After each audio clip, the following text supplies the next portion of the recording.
Hello, everyone, and welcome to another episode of Success Lab powered by Learning Minds. And I am Dr. Arif Pyarali, Director Training Solution, Learning Minds. And today we have a best-selling author on our show. And just to introduce this person, I met him way back in 2018 in HR Summit.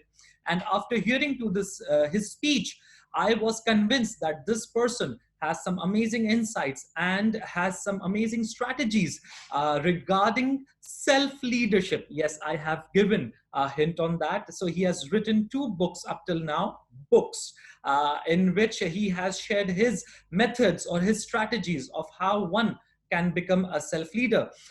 This person is a global influencer on self-leadership and effective leadership. He is Amazon best-selling author. He's a certified speaker. He has written 2 books on self-leadership, as I mentioned before. He is also a faculty member of Women in Leadership Singapore Management University. He's also the leadership faculty for IE University Madrid, and he also helps disadvantaged teenagers through Camp Vision. This is none other than Mr. Andrew Bryant. Hey, Andrew. Hey, Arif. Thank you for that stellar introduction. I always felt now I have to live up to that. The pleasure is all mine. Just to tell the audience that Andrew is now being humble because there is a list of achievements I haven't even mentioned yet. So, Andrew, once again, thank you for your time, and you were willing to share your wisdom with us. That's really kind of you. Someone of your stature is humble enough to spare time for the audience who is listening right now. My pleasure. Andrew, so I'll just dive into the concept altogether. You have written 2 books on self-leadership, and both of them are Amazon best-selling. So what inspired you to write a book on self-leadership? Why this particular topic? Well, long before I wrote the first book, the 2012 book on self-leadership, I started speaking about it. In 1999, I was making a transition from my career in coaching athletes to coaching people in business. And I was looking to articulate what it was I did, was my methodology.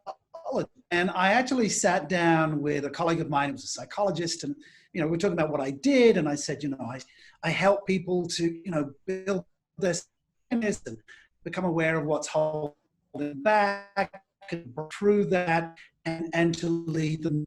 And so he said, like self-leadership. And I went, yeah, like that's it, self-leadership. So in 1999, I actually thought I had invented the term self-leadership. I didn't. There's a guy called Charles Mantz who had around about the same time penned some articles in the United States on self-leadership.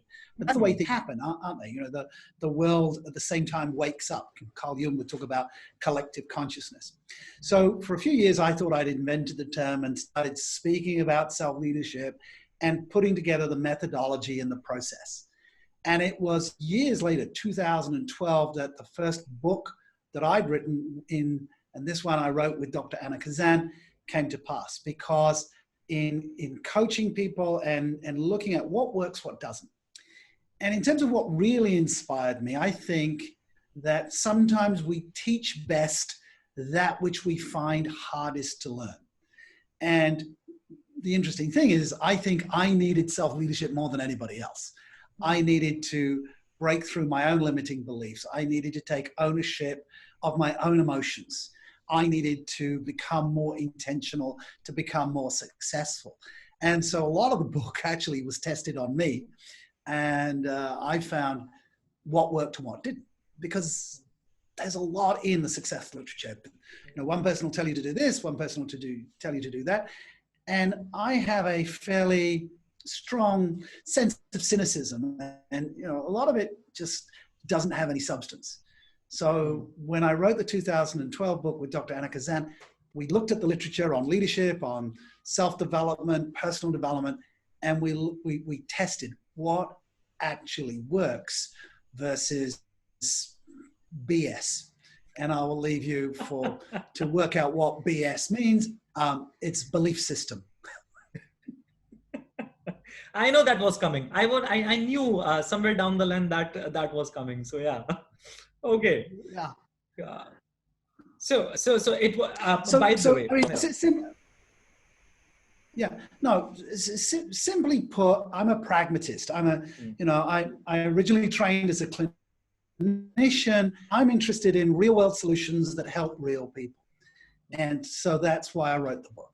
And I can be an advocate to that because I have your book, Self Leadership. I've read that book, and I was trying to mirror what you have written with my life, and it's really pragmatic, and it's really a day-to-day solution of how one can become a man of substance, or someone who can get a hold of their leadership skills. So, Andrew, on this particular note, how is your book now relevant? So, because it's relevant for today's leader in the new normal, because the global recession, the global economy melting down, and there are people who are stressed out. And now more than ever, people need self-leadership. So if you can just guide us through that, how it is now more relevant to the leaders around us. Well, let me go back to this. One of my influences in self-leadership, pardon me, was Dr. Viktor Frankl. And Viktor Frankl was a prisoner by the Nazis. He was a Jewish doctor, and he was destined for the gas chambers. And so this is the 1940s. And he realized that the last of all human freedoms is the freedom to choose our own attitude. And so a lot of self-leadership is taking ownership of our attitude regardless of the context. So with a pandemic happening, what can we do? We can blame, we can complain, oh my goodness, my goals for this year, my 2020 goals evaporated. I mean, I had a beautiful year of travel planned out. I was going to be speaking at some exotic islands and going to some wonderful places. All of that got canceled. Oh God. I could suck my thumb and say, woe is me, or I can choose my attitude. And one of the strategies that is in my 2016 book, just so I call them the blue book and the red book. The one you have is the textbook that ends up on MBA programs, and then I wrote an easier book in 2016.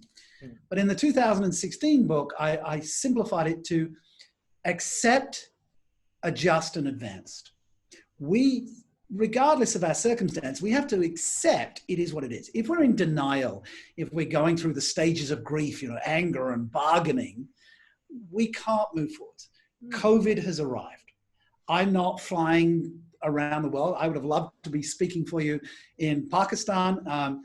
That's not happening because we can't get on a plane, right? Yes, true. And yet, by adjusting and by using Zoom and technology, I'm still able to share my message and impact people's lives. And therefore we advance. My business has grown through this COVID period. I am busier than ever. I will start my day in the US, in Texas or New York, and then I move to San Francisco. And then I come back and speak here in Singapore, but still virtually. I can be doing work in Africa. I'm doing some work with the government in Botswana. I can be in Europe. Wow. I can be speaking in India. And so, it's about accepting this is the reality, adjusting, whether it's work from home, whether it's leading remote teams. And when we do that, when we take that ownership, that's very core to self-leadership. And I mean, we can't complain. We could be in a prisoner of war camp, like Dr. Viktor Frankl. And talking to leaders who are leading teams, struggling, how do I keep my staff, not let my staff go? How do I keep my customers? How do I get my supply chains working? Then I share a story and a mindset of another prisoner of war. And and that was Admiral Stockdale. Admiral Stockdale was the highest ranking US officer in the Hanoi Hilton during the Vietnam-American War. He was shot down in 1968, spent 8 years in incarceration, tortured regularly, and needed to maintain an attitude. And another great book, Jim Collins' book, Good to Great. Jim Collins interviewed Admiral Stockdale, and they were taking a walk, and Jim Collins said to Stockdale, "You survived, but who didn't?" And Jim Stockdale said, "Oh, that's easy. The optimists." You see, the optimists would say, "Oh, we'll be out by Christmas." Christmas would come and go. They'd say, "Oh, we'll be out by Easter." Easter would come and go. And we'll be out by Thanksgiving. Thanksgiving would come and go. And then when Christmas came around again, they died of a broken heart.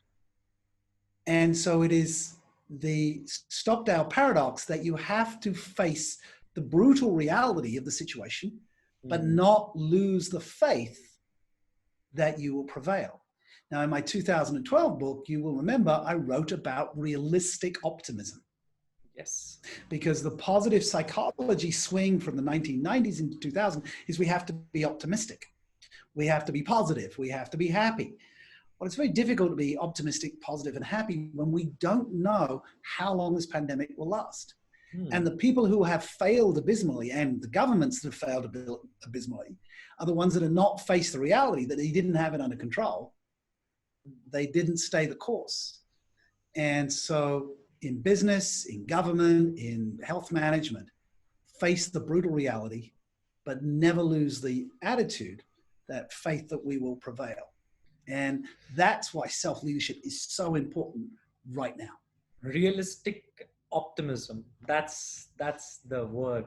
And thank you for sharing those 3 A's of accept, adjust, and advance. I think so that's really helpful, and especially in those strategies of being mindful or living in the present. These 3 A's and realistic optimism really helps people or leaders, for that matter, get out of this global meltdown or this economy falling down.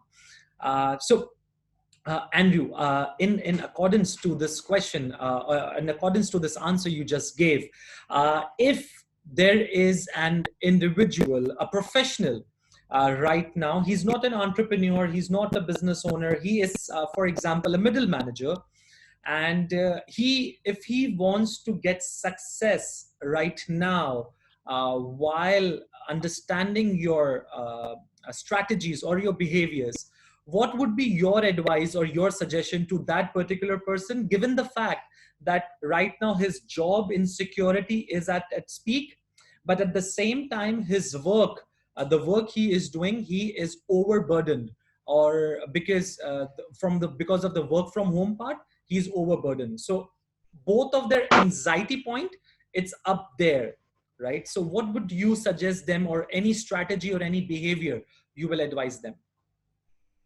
Yeah, well, firstly, if you're a middle manager right now, you have my empathy, because I always think of middle management as the meat in the sandwich. You're being compressed both ways.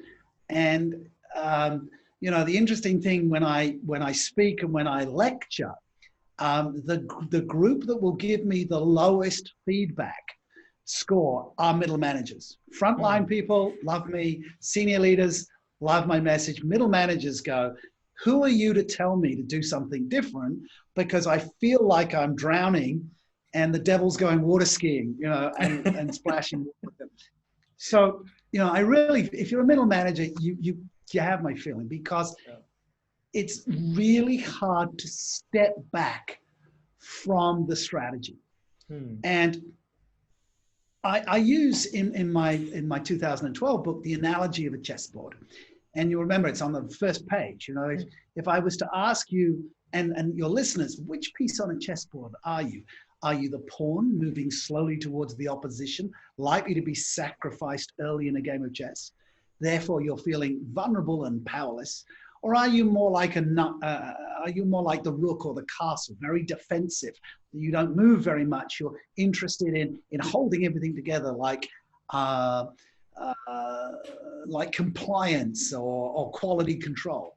Or are you more entrepreneurial, like the knight, jumping forwards and sideways and surprising the enemy, but sometimes getting too far ahead and leaving yourself vulnerable?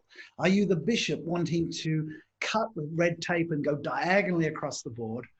Or are you the queen, or in the original, South Indian tradition of chess, the vizier, being able to go forwards and backwards diagonally and therefore multitasking, but looking after everybody else, but failing to look after yourself?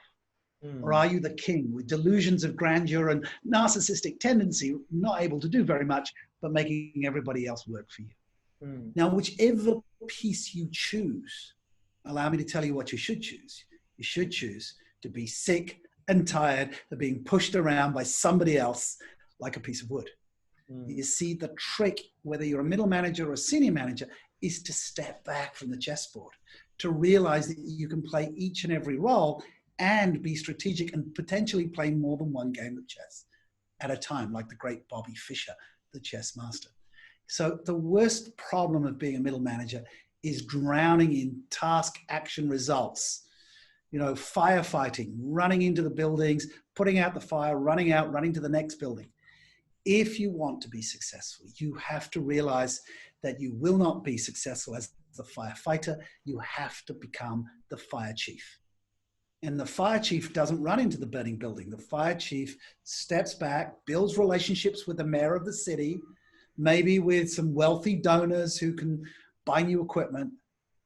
They become influential, and then they develop and train their firefighters to go in, but they stop firefighting.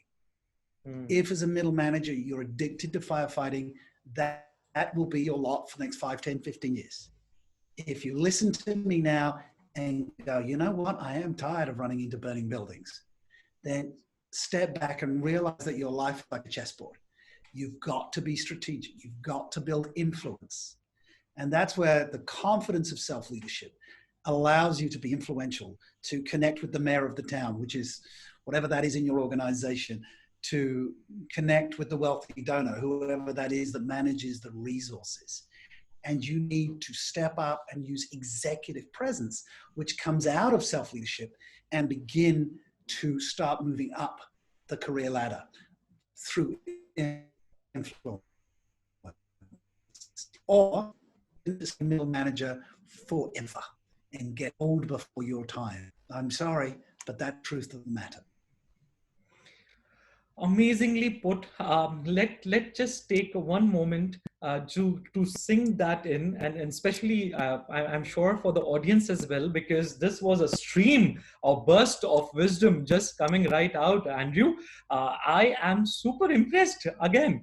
But that's really something to look after. That if you're a middle manager, you have to step back and strategize, not become the frontliner every single time. And I think so that's one of the biggest problem for high performers, because once they are an individual contributor, they are high performing, they are shifted to a managerial position, and that's where they cannot let go their past, the firefighting concept, but the upper management is expecting something else from them, and they are not able to provide that on those lines. So yes, I hope the audience who is listening to this interview have taken notes on this particular thing. Step back and strategize. Andrew, on this particular note, one last question of this interview. If an organization wants to amalgamate your ideas or your strategies, how they can bridge your ideas into their culture? Like, what can they do to have that blueprint where they can move forward? Well, the first thing they do is come to my website, selfleadership.com, and they hire me as a consultant. That's step one. But in terms of how does it happen? Look, culture is the collective values and behaviors of a group of individuals. What the value of self-leadership is that each individual is responsible for themselves, but accountable to others or the goals. And the key problem with culture in organizations is when it's overly hierarchical.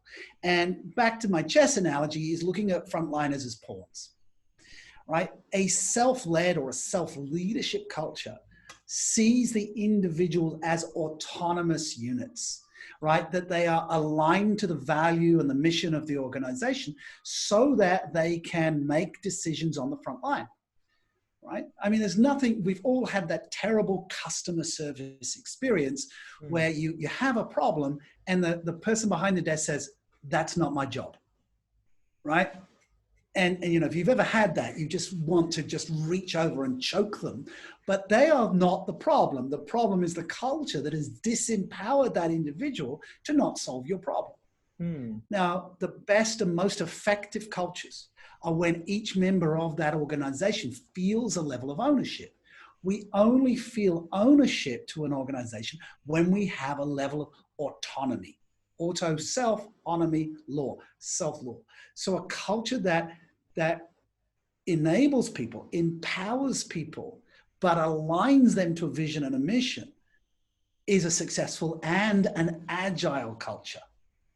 And that's the shift from a hierarchy to a much more flat, open organization where people are clear about what they're responsible for, their self-leadership, and what they're accountable to, right? So you and I are having a conversation. We are both adults. I'm not responsible for how you feel. I'm accountable to you because we agreed that we would have this conversation. It's in my diary. It's in your diary. We've both respected each other's time. You told me what you wanted from me. I'm meeting that requirement, hopefully exceeding it. The accountability is there, but I'm not responsible. So if I upset you, am I responsible for upsetting you? No, it's your upset. If you ask me a question I don't like, are you responsible for me being upset? No, you're not, because we're in an accountability frame. Now, when we have people clear about their responsibility and clear about their accountability, then we can have those difficult conversations. Because you and I could both be managers in different departments. And I might go, well, excuse me, you know, when you do this, it impacts my department. But I'm responsible for my department, you're responsible for your department. But we're both accountable to the mission of the organization. So we're going to have a conversation that goes, hey, in terms of us meeting the organizational objectives, how can we work together to solve this? That would be a self-leadership culture rather than a culture of, I don't like you, I don't like what you're doing, I'm going to be passive aggressive and slow down my work so that your resources are limited so you can't do what you do. And then that passive conflict runs through an organization and doubles the cost of doing business. Amazingly put. I have started writing notes. It's actually recording. But yes, but I've started writing notes because the analogy you have placed in it's so relevant to everyday life that it just clears so many concepts out, because I worked in companies as a trainer and I've understood the difference between responsibility and accountability. But the way you put it, in conversation with interdepartment or intra-department, it's a new dimension or a particularly new lens to look at. So Andrew, before we end this particular interview, I would like to ask you what's next on your plate? Like, what's next you are looking for? Well, I will do that, but before, can I give a gift to your listeners? Well, it's sort of a gift, right? I am sure they would love it. Okay. Well, we mentioned this book, right? So there's a PDF download of that, and a 7 recorded sessions of me coaching the principles in that. And during COVID, I'm almost giving it away for free. It just costs, the hosting. So it's a few dollars. If you go to selfleadership.com, which I already mentioned, self-leadership, then you can download a whole bunch of resources for $7. So that's a fraction of what we would charge to an organization for that kind of wisdom. So that's my gift. And then in answer to your question, what's next for me? I'm already living the dream. So I'm already very grateful that, I have a great family life. I love to do that gives me meaning and significance. I've traveled the world. I've been to all sorts of countries and shared my message. So I'm already living the dream. So there is no tension for what's next other than to just get more self-leaders, to help more people move up through the organization and to maximize their value. Because I'm changing the world one person, one conversation at a time. I'm super honored that I'm actually starting to consult to governments now. And hopefully I can move the dial a little bit in certain places around the world. But for me, I turn 60 next year. So, I'm at that self-actualized point in my life where I like to work with organizations that are really keen to build a great culture. I'm interested in working with people who want to pay it forwards, that are leaders themselves, whether it's through philanthropy or whether it's transforming some aspect. I'm super honored that I get to help them be more effective. And so I just want more of that. And I'm a happy man. I can't say about other people, but this conversation we just had, you inspired someone of looking into himself and understand the self-leadership concept altogether. The 3 A's concept you just shared in your about accepting, adjusting, and advance. That 3A concept would be with me because I really needed it right now as well. So thank you, Andrew. Thank you so much for sharing your time, your wisdom, your ideas with all of us. And thank you for giving us that gift of your book. It's www.selfleadership.com. Is that right? Yes. / SLA for Self Leadership Accelerator. All right. So I recorded some coaching so that people can apply it in their own lives. So the people, since I can't fly, go ahead. So the people who are listening to us, Andrew has a lot of videos on coaching and his insights and his ideas on those recording, and you can get that for a fraction of the amount which Andrew charges. And I hope, Andrew, that in the coming days, when everything comes back to normal, we are able to do something together for Pakistan. And either you travel all the way, or we can do something online as well.